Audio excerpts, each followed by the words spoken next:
The only one who can allow your child to inherit the name Gremory and your household is only you. If you don't take a husband, the house of Gremory will be extinct in your generation. Are you trying to crush the house that has been with the devil for such a long time? Because of the past war, there are not even half the number of devils that have been referred to as 72 pillars. This marriage has the future of devils on the line. Finally, Riaz spoke up, her tone still as strong as before. I know what my duties are, Razor, so I am not going to crush my own household, and I'm willing to have a husband. Oh, what is expected from Riaz? So let's get at that. Razor made a big smile, but before he could finish, the crimson-haired heiress had already interrupted him. But I am not going to marry you, Razor. I will marry the one that I recognize. Even the devils of the old noble house have a right to choose. She stated it clearly. Hearing this, Razor suddenly becomes unpleasant. His eyes become sharper, and he even makes a noise with his tongue. You know, Riaz, I am also a devil who takes the name of House of Phenex after me. I can't let that name get tarnished. I didn't even want to get to a small old building like this in the human world. On the contrary, I don't like the human world very much. The fire and wind of this world are unclean. For a devil like me, who dominates fire and wind, I can't take it anymore. And with that, Razor unleashed his flame, making it look like a pair of wings on his back. His fire was so intense that when he stood up there were flickering sparks all around the room. I will take you back to the underworld, even if I have to incinerate all your servants. His hostility and intent to kill filled the room. The pressure was so overwhelming that Asia had to hide behind Aquino, who raised a hand to shield the girl from the intense heat of the flame and to protect her. Kiba and Kaneko were instantly on high alert, but Issei, however, was not amused. The moment Razor threatened to kill them, Issei's instincts kicked in. In the blink of an eye, boosted gear materialized on his left arm as Issei shot forward and grabbed Razor by his collar. His eyes glowed with a fierce red light, and a dark red aura surrounded him, completely overwhelming Razor's flames. The Phenex widened his eyes in surprise, staring at Issei, whose shadow seemed to grow larger, though Razor believed it was likely due to how bright his flame was. Threaten my friends again, I dare you. Issei muttered in a low tone, unleashing even more power, causing the entire building to shake and overwhelming Razor completely. But before either of them could make a move, a cold and chilling feeling saturated their auras. Issei's eyes widened in shock as he turned to look at Graphia, whose silvery aura had intensified to an unreal level, becoming visible to the eyes and overlapping both his aura and Razor's flame. Issei-san, please calm down. Graphia's voice was cold and devoid of emotion as she spoke. Her eyes narrowed, showing that the professionalism had all but disappeared, leaving only the chilling coldness of a powerful, no-nonsense woman. If you do something rash here, even I won't be able to stand idly by. Critical warning. The player is being targeted by a being that they are currently no match against. Recommended action: surrender and obey their request. Issei's grip on Razor tightened for a moment before he released him, his dark red aura dissipating slowly. Razor, scoffing quietly under his breath, straightened his clothes and looked at Graphia with a mixture of irritation and respect. Issei, still fuming, kept his gaze fixed on Graphia, knowing that any further confrontation could escalate beyond his control. Please put your boosted gear away as well, Issei-san. There's no need for you to summon a sacred gear of such caliber here. Graphia said calmly, while Razor was unable to stop himself from widening his eyes in shock as he glanced at the red gauntlet on Issei's left arm. Boosted gear? Your servant is the Sekirute? Razor asked, looking at Reyes and Issei in disbelief. He exhaled deeply and made his dragon gauntlet disappear. Please refrain from acting so recklessly from now on, Issei-san, Graphia said firmly before turning her gaze to Razor. Her voice carried a sharp edge as she spoke. You too, Razor-sama. These are the devils that my Aju-sama greatly treasures, and members of the devil household that I serve. I will not stand by and watch if you intend to follow through with your threats. Ah well, Razor chuckled, trying to look casual despite the awkwardness in his laugh as he let his flaming wings disperse, seeing the opportunity to back down without embarrassing himself. If I am told that by someone like the unclaimable strongest maid of the underworld then? Nodding her head, Graphia then turned her attention to Reyes, speaking to both her and Riser in a calmer tone. Nevertheless, Ria-sama, your father and Surzech-sama has known that this situation with your fiancé and the marriage engagement with the Phenex devil household would not be resolved that easily, so they have decided to make a final decision. Final decision? What do you mean, Graphia? Rias asked, but she looked like she knew what was about to come. In all honesty, even if it didn't, she would make it so. Aju-sama, how about you settle your feud with Razor Phenex-sama in a rating game match? Very well. Rias stated confidently as he looked at Razor, if I win this match, then this marriage engagement and all related discussions are over. We will no longer be betrothed to each other, and there will be no feuds between our houses. However, if I lose, then I will stop resisting and I will marry you without further argument. Razor merely gave a smirk in response. Oh, I can see that you are waiting for this as well, aren't you, Rias? Considering that you haven't even participated in a game before, I thought you would have chosen a more suitable challenge. I'm confident that we can beat you, Razor, Rias stated matter-of-factly. Really? I found it strong to believe, as you have never ever participated in a game before, while I have had almost a dozen times. Razor stated confidently, plus, even if you have the Sekirute at your strength, he's all but a newborn. Strength-wise, of all your servants here, your lovely queen, the Priestess of Thunder, is the only one who can fight on par with my servants. With that said, Riser waved his hand and a golden magic circle appeared on the floor, shown again with the Phenex crest appearing behind him. With another quick burst of fire and wind, a group of 14 different and diverse women appeared. Some were young, others looked older. Some were wearing clothes of a different PRD. Some were wearing FTSH appeal outfits, but they were all appealing, and one thing was for certain. Razor Phenex had obviously used his pieces to create a HRM of appealing women, though Issei could tell that each one was at least a capable fighter. DMN, gotta respect this guy, Issei thought in his mind as he stared at the roster before him. Pretty much, what he was seeing was what he wanted for his own peerage, his HRM. Well, these are my cute servants, Razor introduced confidently, but Issei maintained an unimpressed look as he pointed his finger at the young, but very appealing girl with long blonde hair tied into twintails with large, drill-like curls and blue ribbons keeping them in place. She wore a long, pink dress with white frills and a magenta bow in the front. Io, isn't she your sister? He asked. He could see that she had an aura matching that of Riser, unlike the rest of the peerage. You disgusted F. You turned your sister into your servant and added her to your peerage. So? What's the problem with that? Razor asked with his eyebrow twitching, but his tone was as calm as it could be, as if he felt nothing wrong with that. She's the last piece that my peerage was missing to become an ultimate HRM, a little sister type who is also a tsundere. Isn't a HRM the dream of all men? Even the mentioned girl looked offended, blushing in embarrassment, but at the same time annoyance and anger. The flame-like aura radiated from her petite but well-developed form was the clear proof that she was Razor's sister. Issei, meanwhile, found himself answering. That's kinda true, but... I know, right? Razor asked smugly before he blinked in surprise as he snapped his head to Issei. Wait, what? But that doesn't change the fact that you are an absolutely disgusting piece of trash, mate. Issei continued before Razor could address what he just said earlier. No wonder why Ria-sama doesn't want to marry you.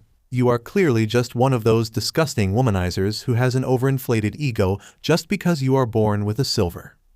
But before he could finish, a long wooden staff was moved at his face by the young girl with blue hair and light brown eyes standing at the front. Issei, however, had seen her coming and moved his head back, causing the tip of her weapon to miss his face by mere inches. The girl widened her eyes in surprise but quickly hardened her gaze. She followed up with a series of precise Bujutsu strikes, each one aimed with speed and accuracy. Issei, however, effortlessly dodged her attacks by moving his body left and right and stepping back. When she charged at him, he sidestepped smoothly and extended his foot, causing her to trip over his ankle and fall face first onto the floor. Still feeling confident that you are going to beat us that easily? Issei asked as he turned his attention back to Razor. Don't be so cocky. Mira is my weakest servant. The rest have more battle experience and more talent than a lowborn like you. Razor gritted his teeth in anger at Issei before turning his attention back to Rias,